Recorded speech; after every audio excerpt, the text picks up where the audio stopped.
하지만 여성분들은 그게 아닙니다. 효과가 굉장히 좋지 않을 수가 있습니다. 얼굴 리프팅 하는데 방해가 됩니다.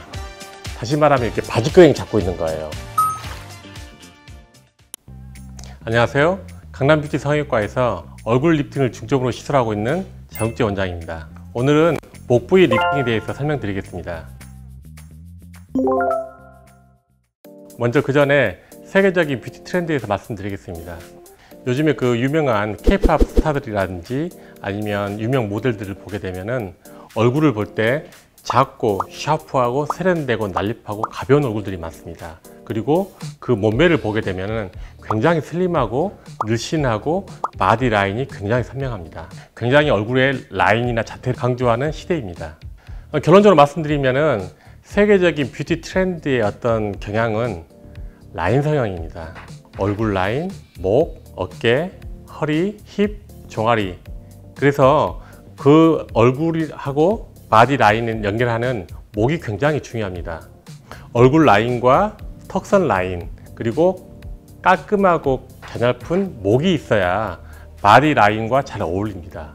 이 목은 척추의 시작이자 몸과 얼굴을 연결하는 중요한 부위이기 때문에 목이 굉장히 중요합니다. 그래서 목이 선명하거나 깨끗하지 않으시면 목선 리프팅을 꼭 해야 됩니다.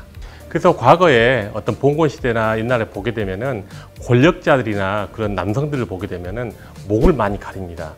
이 목이 약점이기 때문에 목이 작거나 가려야만이 강인하게 보이고 권위와 위엄을 상징하게 됩니다. 그래서 그 남성들을 보게 되면은 그 목에 휘장을 둔다든지 아니면 목을 가리고 또 그 어떤 군인들 보면은 목에 계급장을 달거나 특히 과거의 그 교복을 보게 되면은 목 칼라에 그 항점 배지가 있습니다. 그만큼 목은 남성들이나 어떤 권력자들에게 어떤 그 위엄과 어떤 권위의 상징입니다. 하지만 여성분들은 그게 아닙니다. 얼굴이 아름다움의 시작이면은 목은 아름다움의 표현이자 상징입니다. 그래서 목을 확 드러내야 됩니다. 그래서 목이 굉장히 갸름하고 또 날렵해야 되고 깨끗해야 됩니다. 특히 이제 사진에 보이는 늙은 여왕과 같이 목에 주름이 많고 노화가 많이 되면은 보석이 더 화려하고 크게 됩니다. 왜냐하면 자신의 그 추한 주름을 가리기 위해서 보석이 더 커지는 겁니다. 그래서 이제 리프팅을 생각하시는 분들이 많이 있는데요. 대개는 얼굴 리프팅을 많이 합니다. 그것도 농무실을 뭐 4줄이나 6줄 넣게 되고 한 층만 당기게 되고 얼굴만 당기게 되기 때문에 효과가 굉장히 좋지 않을 수가 있습니다. 리프팅 하게 되면은 얼굴만 처지는 게 아니거든요. 목선이 처져 있거나 이중턱이 있거나 목이 처져 있으면은 얼굴과 목이 서로 연동되어 있고 연결되어 있기 때문에 목에 살이 많게 되면은 얼굴 리프팅 하는데 방해가 됩니다. 다시 말하면 이렇게 바지끄레기 잡고 있는 거예요. 그러니까 얼굴만 리프팅 하게 되면 굉장히 무겁게 올라가고 충격에 의해서 쉽게 무너지게 됩니다. 그래서 목선 리프팅이 굉장히 중요합니다. 다음 케이스와 같이 저렇게 간결하고 어떤 이중턱이 아니고 원턱, 또 저렇게 턱선이 아니고 칼선으로 보이게 되려면 얼굴 리프팅과 목선 리프팅을 같이 해줘야 됩니다. 그래야 더 선명하고 굉장히 매력적으로 보이고 간결합니다. 그래서 이제 요즘 현대인들 보면은 핸드폰 없이는 살 수가 없죠. 오직 있으면 뭐 포노 사피엔스란 말이 있는데요. 그만큼 핸드폰은 우리가 굉장히 소중한 현대인의 꼭 필수적인 물품입니다. 하지만 그 핸드폰 때문에 일상의 가장 많은 시간을 숙이게 됩니다. 그러면 이렇게 숙이게 되면은 턱이 제껴지고 또 목주름이 접혀지면서 굉장히 보이고 싶지 않은 좋지 않는 면을 부정적인 면을 남들한테 보이게 됩니다. 저렇게 목이 접히는 부분은 본인이 알 수가 없어요. 본인이 보는 각도가 아니기 때문입니다. 남이 보는 각도이기 때문에 본인이 확인할 수가 없습니다. 그래서 다음 사진과 같이 이렇게 얼굴과 목선이 리프팅이 되어서 저렇게 턱선이 간결하면 굉장히 예쁩니다. 다음 케이스는 그 중국인 환자인데요. 굉장히 비만하시고 또 목살도 많습니다.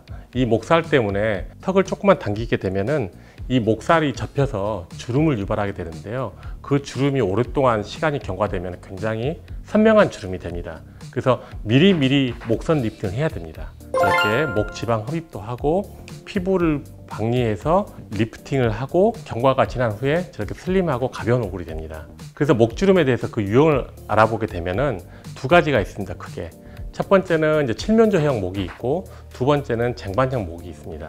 예로 보게 되면은 마르신 분이 나이가 먹고 목 피부가 노화가 오게 되면은 저렇게 쭈글쭈글하고 목 피부가 처지면서 노화돼 보이게 됩니다. 하지만은 비만하시고 이중턱이 원래 있던 분들이 나이가 먹어서 처지게 되면은 하마목, 다시 말하면 쟁반목처럼 턱을 당기면은 굉장히 넓게 보이는 어떤 그런 하마목이 보일 수 있습니다. 임상 케이스와 같이 저 케이스에서는 따님이 유명한 그 안면거상술을 잘한 데를 모시고 가서 시술을 했는데 4년 만에 저렇게 다 처졌습니다. 또 덤으로 그 귀 앞에 큰 흉까지 생기게 됐거든요. 그러니까 흉만 남기고 피부는 다 처지게 되는 겁니다. 그래서 목이 저렇게 마르신 분들이 목살 노화가 와서 처지게 되면은 저렇게 칠면조 목이 되는데요. 그래서 저한테 오셔가지고 얼굴 리프팅과 목선 리프팅 같이 동시에 시술한 다음에 굉장히 가벼워 보이고 젊어 보이십니다. 다음은 하마목형, 즉 다시 말해서 쟁반형 목에 대해 설명드리겠는데요. 저분은 70세 중반에 당뇨가 있으신 분인데 오셔가지고 목만 해달라고 했습니다. 그래서 저는 이제 어머님 얼굴도 같이 하셔야 됩니다라고 이제 그 권유를 했는데 절대 얼굴은 안 하고 목만 하신다고 했어요. 그래서 이제 목만 하시게 됐는데요. 저렇게 이제 피부가 너풀거리고 여유 있는 목이 이제 리프팅 하고 나서 굉장히 간결하고 젊어 보이시고 가벼워 보입니다. 그래서 이분이 수술 끝나고 굉장히 후회하시는 게 이렇게 좋은 줄 알았으면은 얼굴도 같이 할 걸, 그렇게 후회하는 비하인드 스토리가 있었는데요. 하여튼 결과적으로 굉장히 그 목 피부가 많이 늘어졌는데도 불구하고 깨끗하게 잘 정리되고 흉터 없이 리프팅이 잘 됐습니다. 그래서 나이를 고하하고 나이가 많건 적건 간에 여성분들은 얼굴 리프팅과 목선 리프팅이 돼야 됩니다. 특히 목선 리프팅 저렇게 돼 있어야만이 깨끗하고 품이 있어 보입니다. 젊은 분들 같은 경우는 목선 리프팅 하고 난 다음에 목이 굉장히 길어 보이기 때문에 저런 분들은 의복이 바뀝니다. 다시 말해서 원피스나 정장, 유니폼을 즐겨 입게 돼요. 왜냐하면 얼굴이 갸름하고 목선이 선명하게 보이기 시작하면서부터 이 바디 핏이, 그러니까 몸매가 날씬하신 분들은 원피스를 즐겨 입게 됩니다. 그래서 저희가 실리프팅 항상 개선할 때 우리가 항상 하는 이야기가 뭐냐면은 얼굴에 흉터 만들지 말라는 겁니다. 저렇게 목선 리프팅 하고 나서 저렇게 흉터가 보여버리면 아무리 좋은 효과를 보더라도 남들이 알아보고 지적질할 수 있기 때문에 저렇게 흉터 보이는 시술을 가급적이면 지양했으면 좋겠습니다. 결론적으로 말씀드리면은 목선 리프팅은 얼굴 리프팅의 완성입니다. 이 목선 리프팅을 하고 나시면은 아름다움의 새로운 세계가 열리게 됩니다. 여러분도 꼭 목선 리프팅을 받아보시기 바랍니다. 오늘은 여기까지 하겠습니다. 감사합니다.